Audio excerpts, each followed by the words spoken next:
as I'm getting older, I'm realizing that pass protection is, really one of the most important things that the team needs. And if you can't protect the quarterback, then they don't really need you. So it's.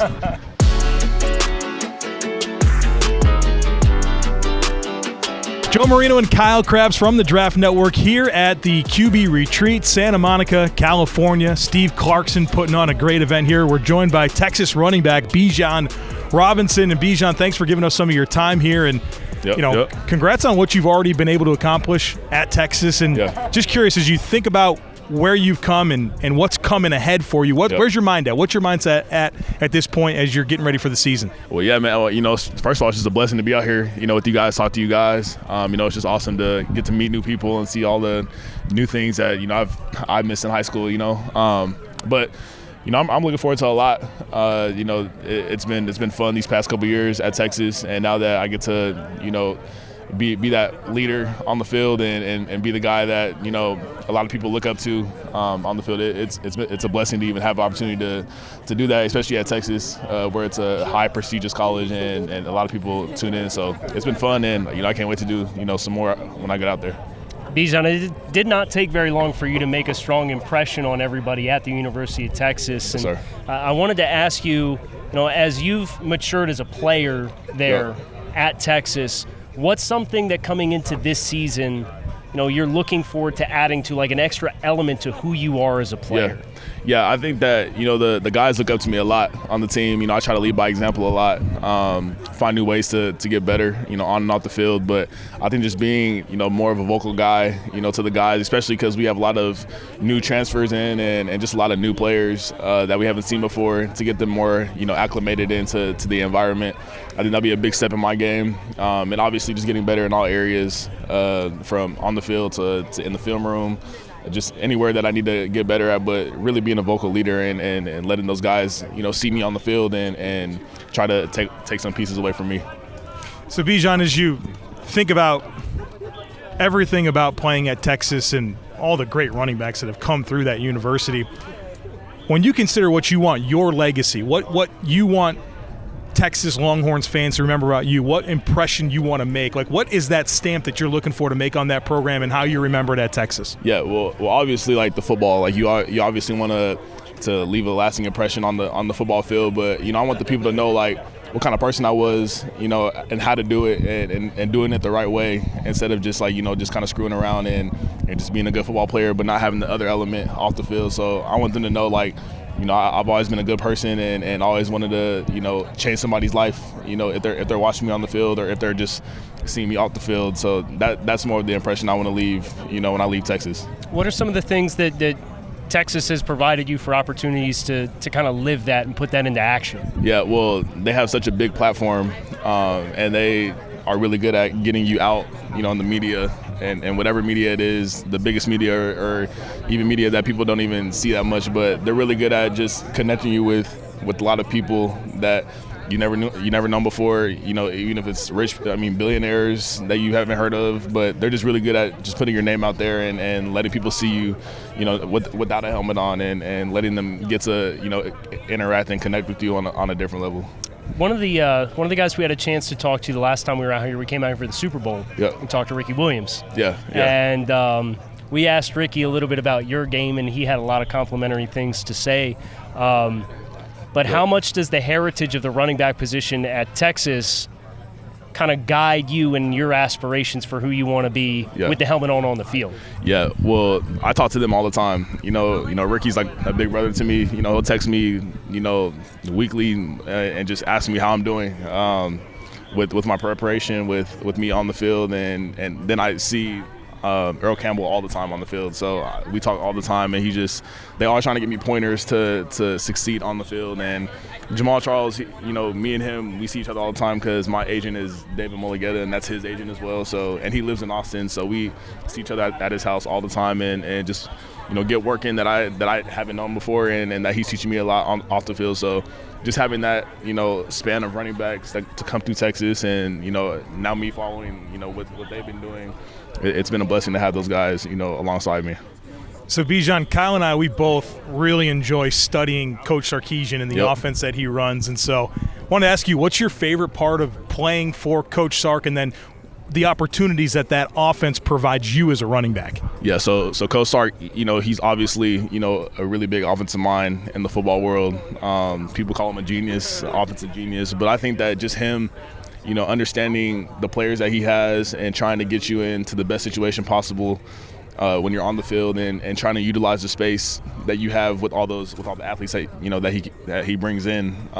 It's fun to watch. And just for me as a running back, obviously a running back wants the touches and all that what he wants to provide for the team. But he has a way of doing it, and he wants you to do it in the safest way possible. And just him, encouraging me and teaching me so many different things that I didn't know of. It's just pretty fun to have him, coaching me, every day. I have listened to a couple of lectures that Sarkisian has given over the last couple of years, talking about like structuring your offense, and it's really fun to hear him kind of get into what are your core principles and how many different ways can you get into those core principles. Yeah. So as that's been realized with your time overlapping with Coach Sarkisian there, do you feel like his experiences, whether it's at the NFL level or the different stops, that kind of mentality has prepped you for what's to come ahead for you, mentally, because that's what's really fun to hear him kind of go through the different pictures you can present teams before the snap when really you're running the same totally money different concept. Yeah, and so we have a lot of different, concepts in the offense, but it's the same. Like dudes get a lot of teams get confused sometimes on what we're running and what we're trying to run, but sometimes it's the same thing. It's just it could be a different package, or Coach Sark, he has just a lot of different ways to confuse the coordinator, and it's pretty cool because sometimes during the season we'll run the same play and a team has no idea, what we just ran, but it was literally the same thing that we ran. And sometimes I just see Coach Sark and he just kind of just like shakes his head, just like kind of laughs about it because he got him. I mean, but he's just really good at confusing, the opposing team and doing so many different things in the offense that sometimes may be the same thing, but sometimes it's a lot different than what people expect. But even me just learning that and knowing that those kind of offenses present in the NFL, and he runs a really pro style offense, it just shows that when I do get to that level, that type of learning and experience will be all 100% what I need, when I get to the next level. So one thing that's been unique about Kyle and I this year is we've had a chance to talk to a lot of running backs, and we're not exactly sure how this has happened, but it's been like keep coming. They did to just keep coming. Yep. And I left the door open long enough for Kyle to ask a question. You have it. It's fun. We like to talk about running backs and pass protection, right? We have a little Kyle has a little hashtag here, backs who block. Yeah. And so, it's like an underrated component of playing the position. We've all seen you make great runs and great catches and all that type of stuff, but it's the pass protection that's really important to the position. Yeah. Talk to us about your approach in pass protection and just your mindset in executing in that capacity. Yeah, well now, I'm realizing like pass protection is the thing that takes you over the hump and where you want to go.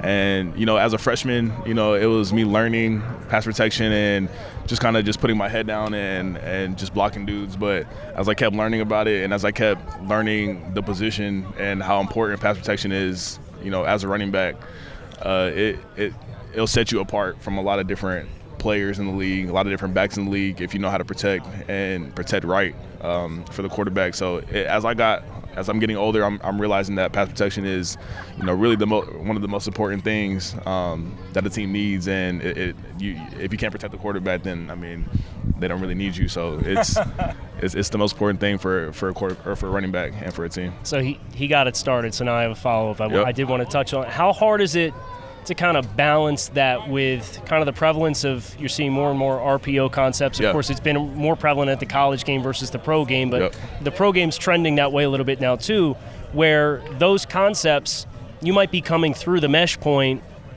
and you don't know if you're getting the ball or not, and then have to transition and flip your mentality to then get into blocking. How do you negotiate and balance that when those concepts come up on the play sheet? Yeah, so Coach Sark is good at putting me in positions where, I don't have to do that in situations, because that is hard for a running back to come off an RPO and then try to look for a blitzing linebacker come on the outside.